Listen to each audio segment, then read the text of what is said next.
I'm gonna pass around one piece of 3/8. You'll notice it has 4 little slits at the top of it. Cut those in with a bandsaw. You don't have to. The reason I have slits is because one of these marbles over here is going to go inside of that when I'm done. That's that round hook. I've got extra pieces of that if anybody wants to get a hold of it. Play with it. Besides, they won't do one themselves today. First thing we're going to do is we're going to take those little slits and we're going to expand them out.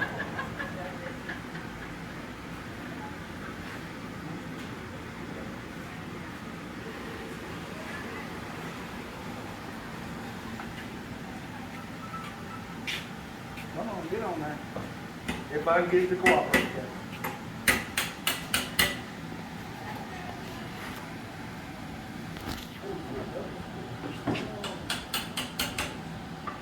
Now, on the rare occasion I can get 4 of these splits to work, there's 4 little prongs holding that marble in the end. That's a very rare occasion for me. Sorry. Anybody else could probably get 4 of those prongs to work really, really good. Chuck did in a heartbeat, but think about it. I've never been able to get all 4 of them to stay without one of them breaking off. Hopefully today we won't have that issue, but we'll see. Well, yeah, I did.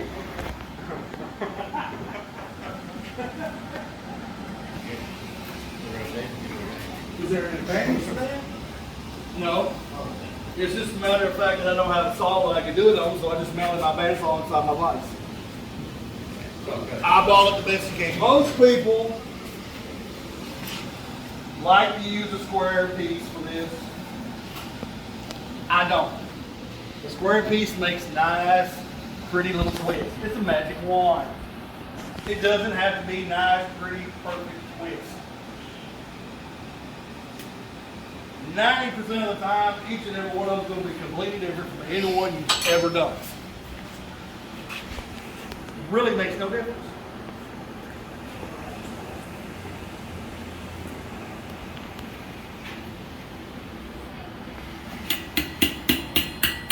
We'll continue working those 4 out. We're going to take them hopefully on a square piece of anvil. We're going to start putting a taper in the end of it. If you never get past just putting a taper, that's fine.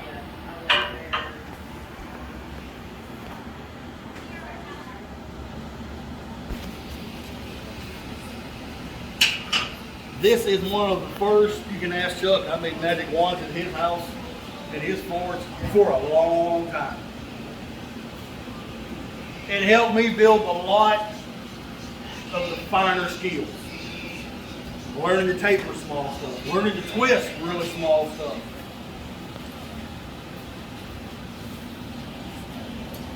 Where did I get the idea from? I really don't have a clue. It just seemed like a fun project for me to do.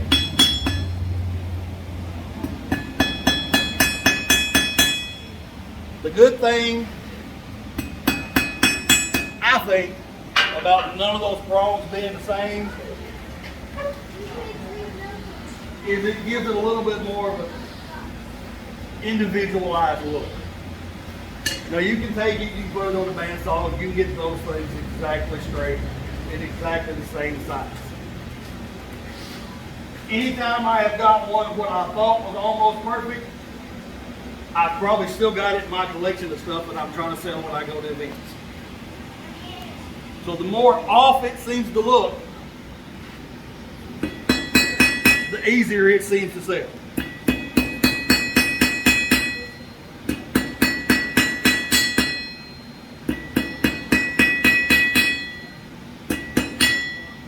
I'm not going to spend a lot of time getting these tapered out. I'm just going to try to put a point on each one and go from there. Tell us about your hammer. Thou shalt not covet my hammer. I'm not coveting, I'm asking the story of it. I bought this from a blacksmith in Ireland. His name is Finian Liam Christie. Watch his videos on YouTube. You can barely understand what he's saying. Very, very thick Irish accent. I'm wearing your steel. but it makes a really good hammer. Thank you, Dave. I was close to losing that fourth one.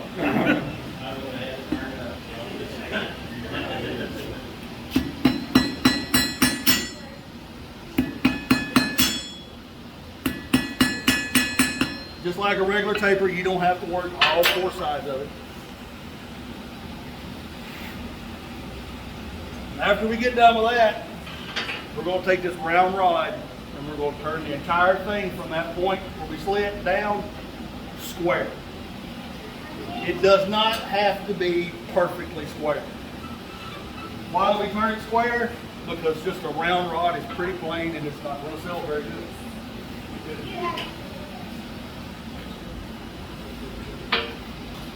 Some people like to take these two vents and sell them off. TRABA West loves them. I can't blame them because they're fun to make. Got a basic taper on each one of those. Not a very hard taper. You can make it however you want to. I'm actually going to pull that down a little bit. I'm just going to grab that in.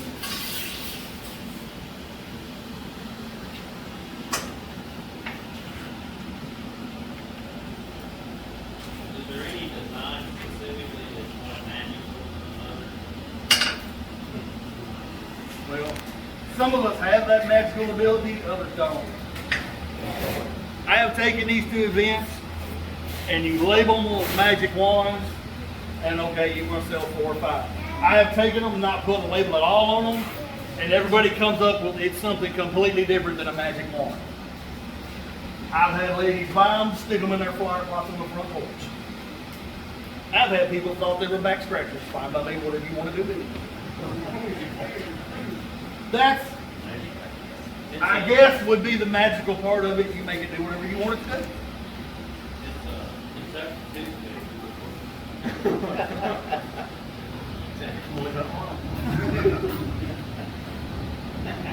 I'm gonna be nice on that.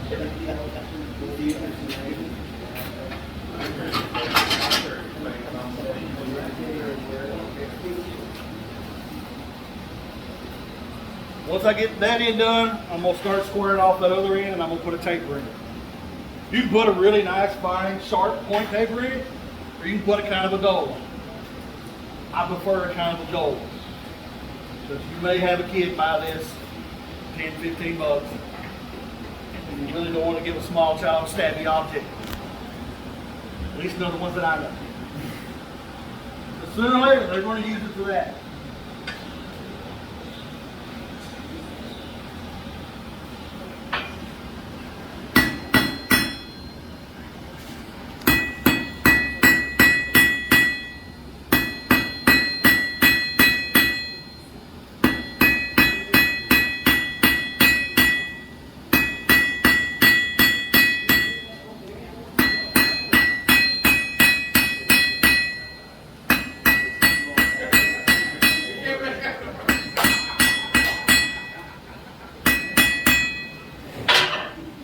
Peanut gathered over here, but that's all right.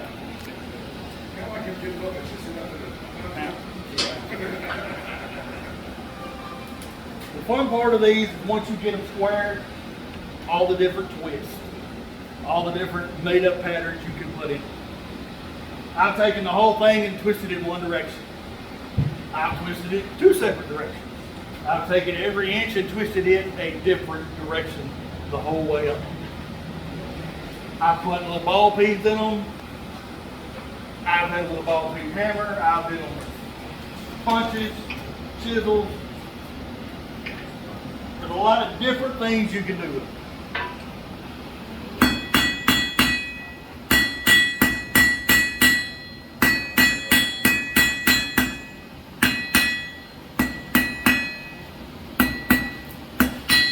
That's about all the taper I'm going to put in there. Much more than that, you're weaponizing it pretty much. I've taken them sometimes, I've heated the whole thing and made the whole thing square at one time. Other times I've taken it and I've heated one section, make it square, twist it, then I'll heat the next section. It depends on how fast you can move and how fast you want to move. I've not put marbles in the end of them. I've put leaves on the end of them. I've put fuller little knots on the end of them. There's lots of different things you can do with it that doesn't require a bandsaw or a hot cut or really anything except a hammer and a set of tongs and maybe a chisel cutter.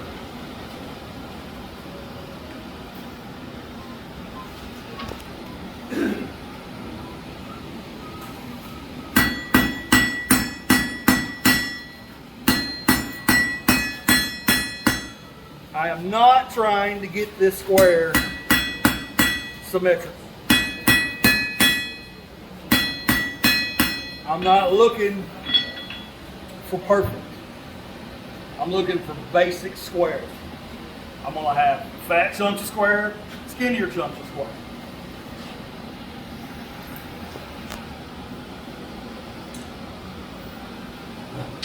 Anybody got any questions so far?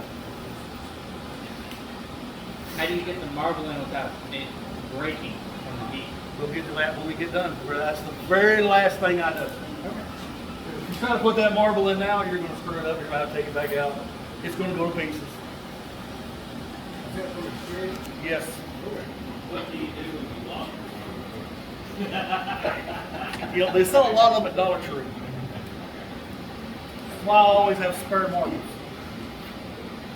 You're going to lose one every now and then. I said, well, that one's done with that one.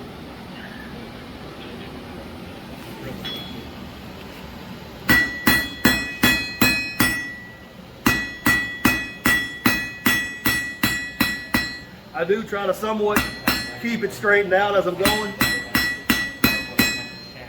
I have found at events that perfectly symmetrical and everything is square and in line like we normally do our best to do does not sell as quick as Chuck says janky and wonky does. Probably why I like them so much, because they don't have to be perfect. So your guys are good enough. Yeah.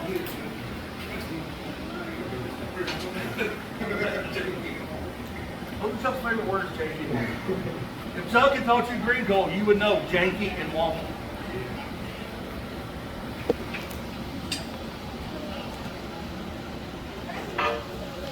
I'm going to square about half of this.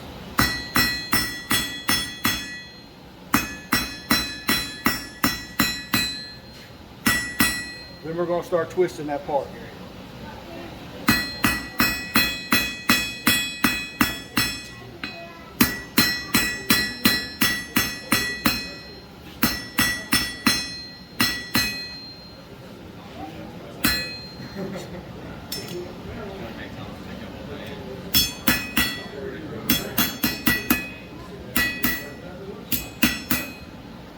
Now you want it pretty straight before you go twisting. Can't really tell, but I don't have really sharp angles on these corners. For me, in my experience, really sharp angles do not sell in these webs. And the last thing you want to do when you go to an event is come home, you took 24 magic wands with you and 168 hooks and everything else, and you come back home with 24 wands because they look all perfect and all the same. Chuck will tell you different. Chuck deals in perfection and symmetry and all that negative space and positive space, all that stuff. They're fairly quick to make in events once you get used to making them. You can make one 10, 15 minutes. That's about as long as you're going to hold somebody sitting at a tent and watching you. It's 10 or 15 minutes unless they are really super interesting. 9 times out of 10, it's the husband wants to watch and the wife and the kids got 40 other booths they want to go to because it interests them more.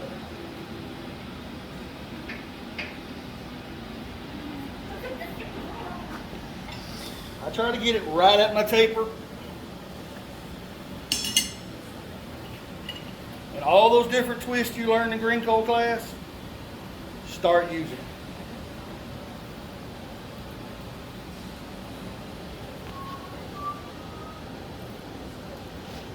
Just like green coal, you want to make sure it comes back to square.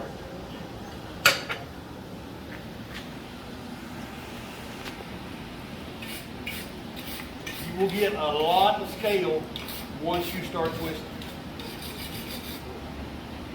Do you have to use new stock? No. The first ones of these I did, I started making out of scrap cutoffs I had for making other stuff. You can make 14 inches, you can make 6 inches, you can make 2 inches. Ever how long of what you got, it's pretty good to do.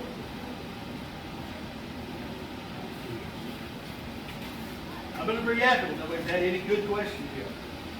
I'm not that good of a teacher or explainer. So. All right, I got a question. Yes. How do you, instead of putting, let's say you wanted to put the marble, say you wanted to put 2 marbles in, one in the end, one say in the middle, or about a third of the way back. How would you do it? You can either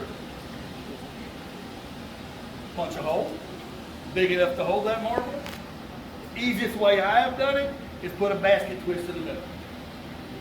Open that basket twist up, put that marble in, start twisting that basket just back top. You go to try to stick a marble and hold it in a hole, it ain't gonna want to stay very well. Usually on those, it's get the hole, get it close, epoxy that marble in. A basket twist is the easiest way to get one in the middle. How do you do a basket twist? We're not doing that this class. Yeah. That will be the, what did we say, November or October class? Brian? I think Brian Mercer's going to do one on basket twist. Brian is very good at basket twist and the Forge Weld 2 Creator. That's why he is going to do that class. You don't have to make sure you got the same amount of twist or anything else, because you're really not going for symmetry and perfection. Symmetry. I speak Southern.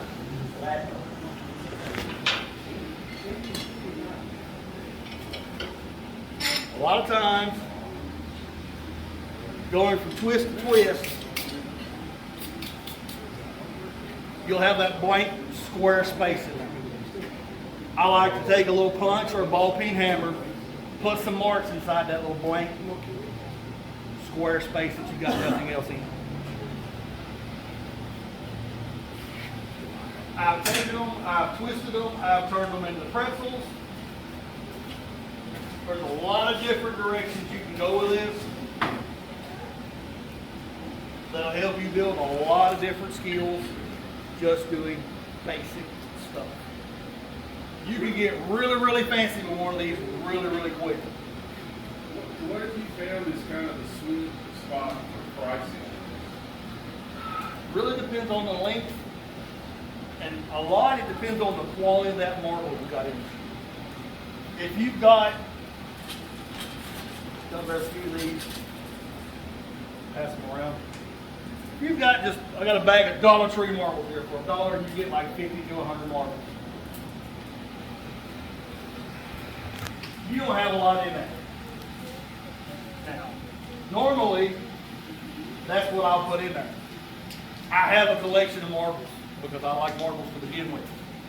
You put in a marble like this, or this, you went from $10 to $20 and $25. Now don't go buying $50 marbles to put in a magic wand, because you're probably never going to see your $50 back out of it. I know what color these are, I expect them back. Last at the event Wes did at Fort Pillow, them boys had a bunch of marbles there. I bought just about every single one that I could find that was oddly colored. If you can find them, a red marble. Every event I've ever been to where I had these, everybody wanted a red marble. Red marbles are not easy to find. We had an old Chinese checkers set you up, so, see, there you go. But I never went to the Chinese checker station, so.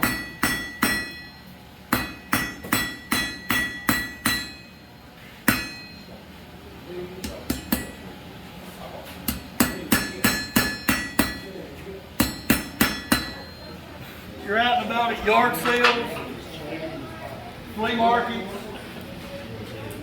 antique malls, they've always got a jar of marbles sitting there. The older style marbles are apparently collectible marbles.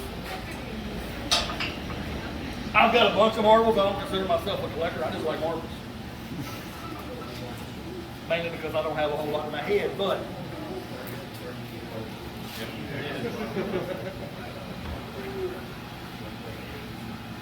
the amount of time it takes to do one of these, you're going to spend more of your time trying to get that marble in that end than just about anything else. That's why I buy Dollar Tree marbles. If I break that marble, I'm out maybe an eighth of a cent. Not a big deal. If you're going to get it put into bigger marbles, where's my other? I will hunt you down for that marble.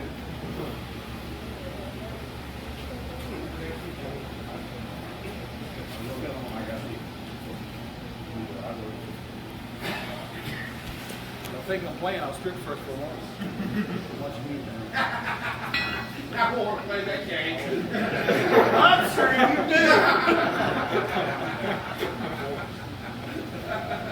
You think it's the first time? You're wrong. I know. You spend time on the inside, I know.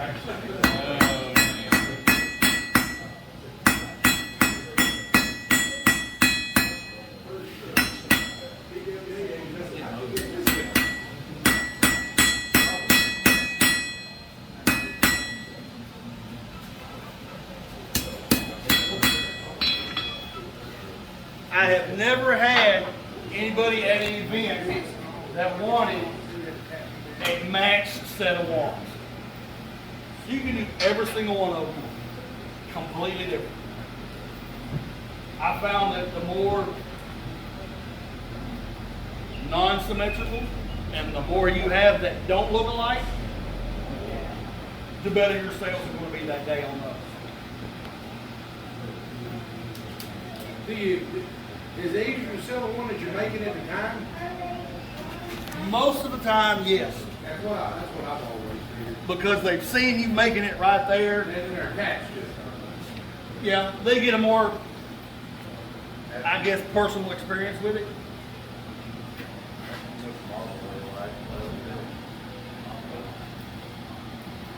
I do need that yellow marble because that's the one I plan on using today.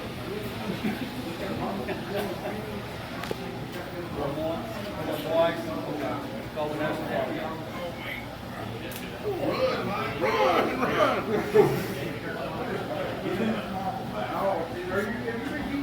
No, I haven't had that marble. You just brought it. I probably bought that marble from Doug at Fort Pillow.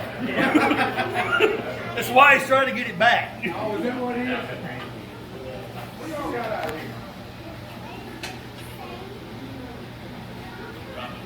I have went square all the way up. I have stopped in different sections and areas.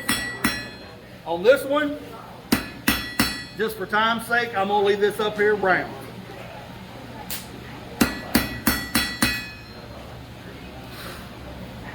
A little bit more heat so we can get some more twist on that.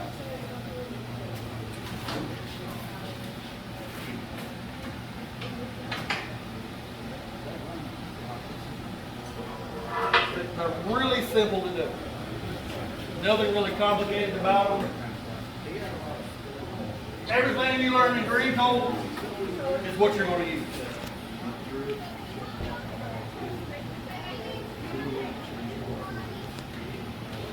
Got any questions there? Nobody has any questions? Well, Mr. Ollivander, do you remember every single wand you ever sold? I remember a lot of them. I remember a whole lot of the first ones because it took me like 2 or 3 hours to make them. Is there a reason you didn't square it all at once? No, it's just whatever your preference is. I've squared different sections at different times. Work just in that section. You can start with square stop. If you want to be basic and cheap. Are you putting serial numbers on yet? No. Nope. My touch mark is way too big to put in one of these. You've sold some that look like they were cut and then twisted. Did you actually cut the sides of them to twist them? Yes, I did. Okay. Did you cut them with the bandsaw? Some of them, yes. Some with the hot Some of cut? them got cut with a hot cut. Some of them got cut with a hacksaw. This depends on what you got handy and what's usable.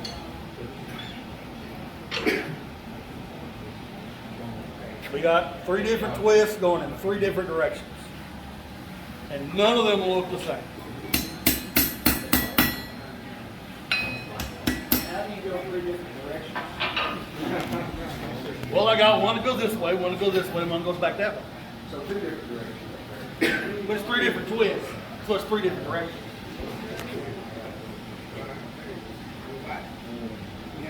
Y'all use y'all's English, I'll use mine. All right. So the question earlier, a regular Dollar Tree marble, $10 a wand. 10, 15 bucks. Really depends on how long you made it and how elaborate you've got it.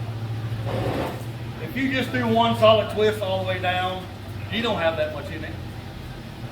There's no sense in trying to charge 15, 20 bucks. Somebody handed me that marble back and I just lost it. We'll use that one. We ain't got it no more.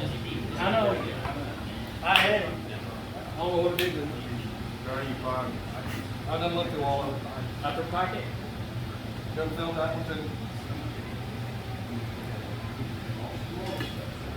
This in. So that was my only good marble this year. Kind of makes a difference. Get in front of it. I'll put one more twist in this one.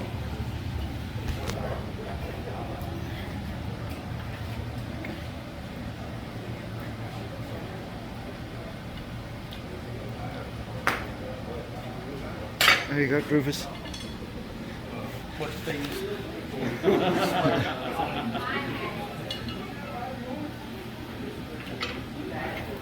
You see how bent and twisted this one is? I have sold them looking like this because that's what they want. So would that be wonky or janky? That would be Jawonky.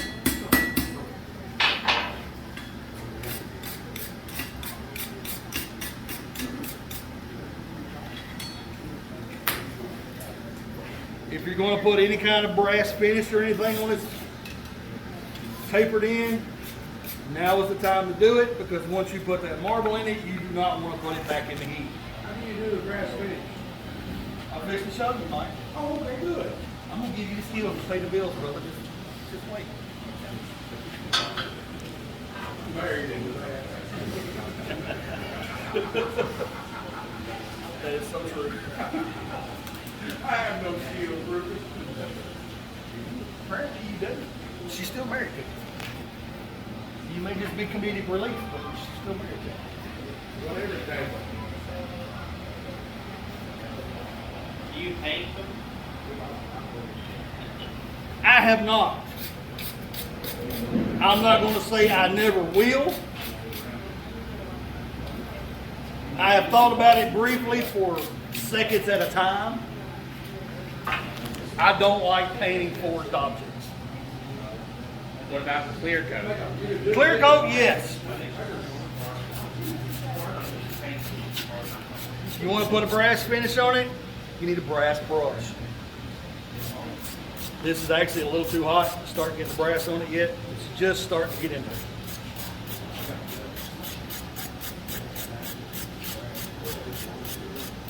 So, right at the beginning is a black heat when you want to use the brass brush. Yes. Any difference with the record piece of brand? I have it. I'm sure somebody has I guess somewhere. it won't get into the cracks that way, will it? Yeah, well, I have taken them and I have brashed an entire piece almost solid.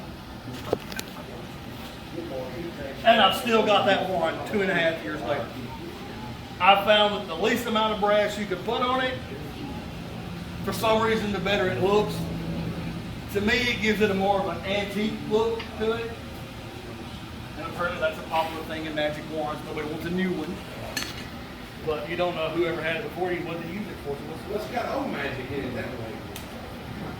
that old stuff will get you.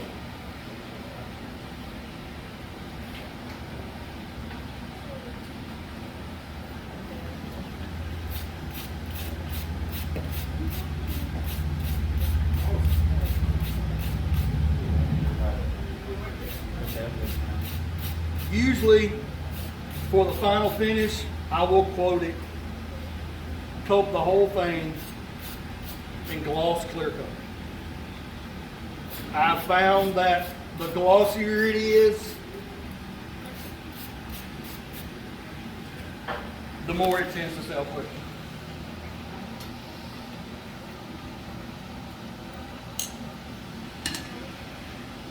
First thing I usually do is take the marble and set it up in there. See if it's even going to stay the way it is. Then we'll start heating. We'll start turning those tines up. They don't have to wrap the whole entire marble. They just have to wrap just enough to hold that marble in there.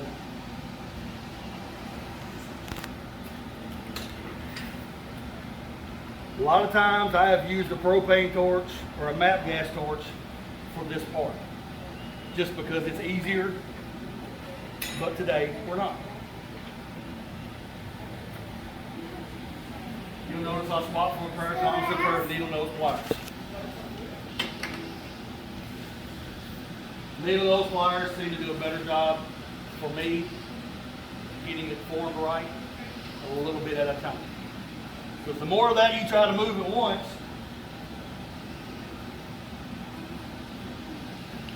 the more it's not going to fit like you want it to.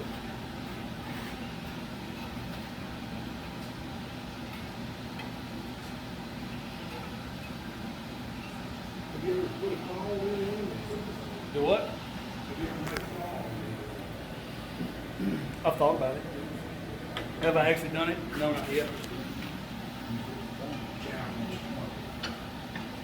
Yes.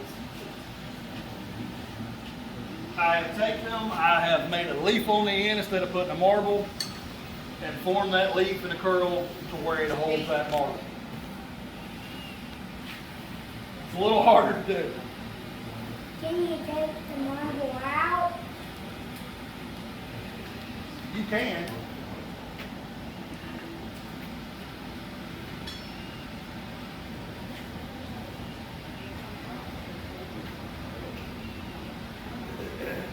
Tell us about the fire placement. Where you're putting it in the fire. I'm really only trying to heat one of these tips at a time. Okay? That's why I have usually used a MAP gas or a propane torch Right. to just heat that one. If you've already bent that one, of course you want the top side of the fire where it's going to catch less heat. Really, really got to watch it in this part because you will burn that piece of metal off, which is usually why I've only had 3 tongs instead of 4. You don't want to burn it off. Exactly. You don't want to burn it off. If you burn it off, then you're going to have to reshape all these and twist them in a different direction to try to hold that marble with 3 pieces. And it's a lot easier to hold it with 4 than it is with 3.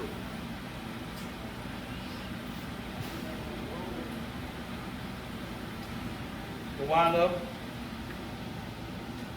with a janky looking chicken's foot, is what you get.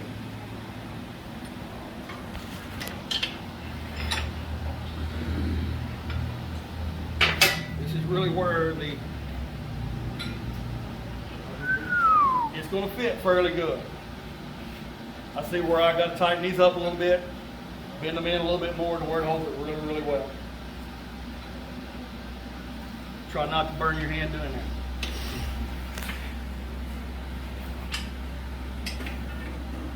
There, that fall off before you do. Well, I can't let it get too cool because then I won't be able to bend it the way I want to bend it. And you will break one off, which I have done repeatedly.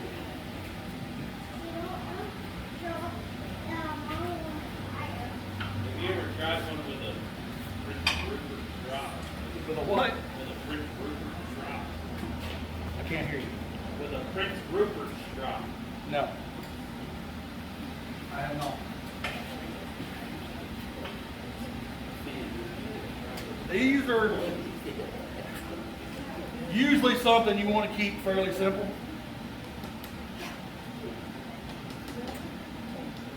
They're easy to make at an event. Don't take a lot of time. Kids will watch, which means if kids are watching, mom and daddy's still sitting there. Because we all know mom and daddy's got the money, right? Right, Dave? Yes.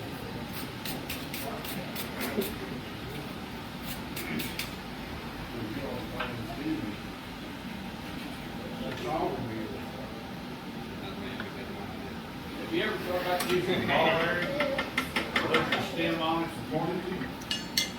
I have dropped ball bearings in there. I've never welded a stem to it. See how I got it too tight? We still got just enough heat, we can move those out a little bit more.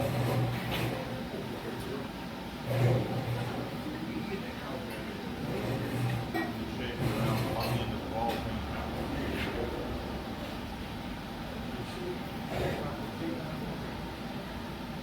Got it where it sits. Now the next thing we're going to do is we're going to try to get all four of those top pieces close to the same temperature. We're going to set that marble in and bend them over. You can use a pair of pliers. I usually use a hammer. I'm not very big. How many marbles have you broke doing that? A lot of Dollar Tree marbles have been broke. A lot of really good marbles that weren't Dollar Tree marbles are sitting in my fourth floor pieces right now. So is there too hot to get it before it's set marble? Yes and no. You don't want it so hot that the heat starts going into the marble. It's going to take it somewhat anyway. You don't want But the hotter you got it, the more heat that marble's going to take, and the more heat that marble takes, Higher chance of the breaking. more chance it has of breaking up. I use my handy dandy rigged up roofing hatchet for this part. I need to set it down low.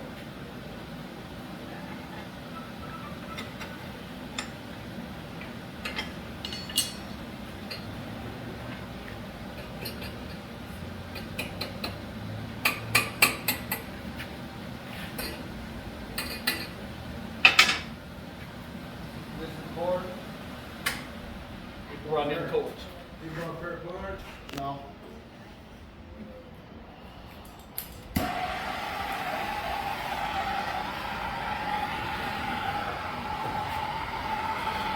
Try to point that heat away from the marble, because you'll start shattering just like that when you just do it.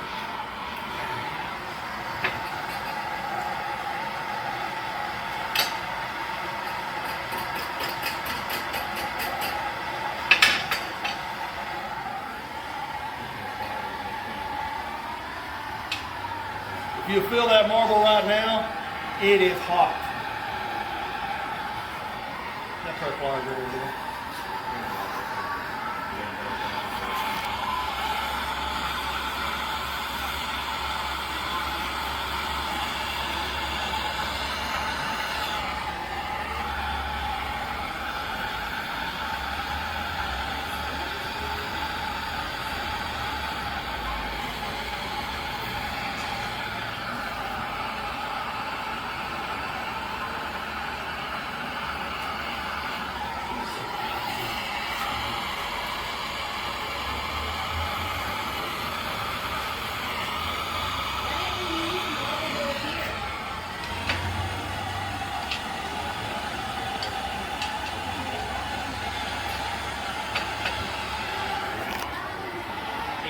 heated the marble up in boiling water before you did that, would it have a less chance of breaking? I don't think so. I think you'd wind up with the same effect. A lot of times what you find is that little tap of the hammer blow will cause that marble to chip.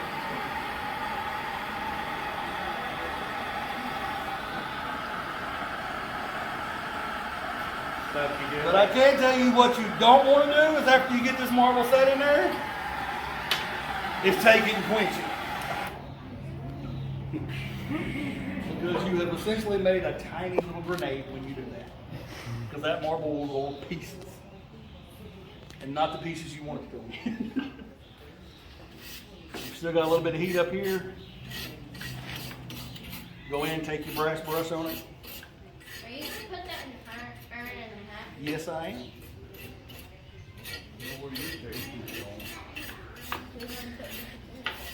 I bet they tell you.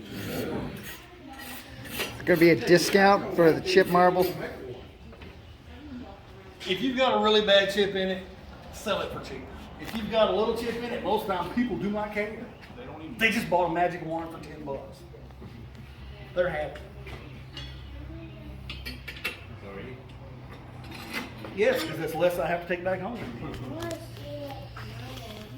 You don't have to have a really tight grip to hold that marble in there. And as it cools, it'll tighten a little bit as well. As it cools, it gets a little bit tighter. You don't want to clamp down on that sucker so hard. I have taken them and I've cut those tines so long that you can take them, put them up top, and twist them together. Looks okay in my opinion. That one didn't sell very quickly, so it didn't get done again. Any questions? Once, Tyson? Great job.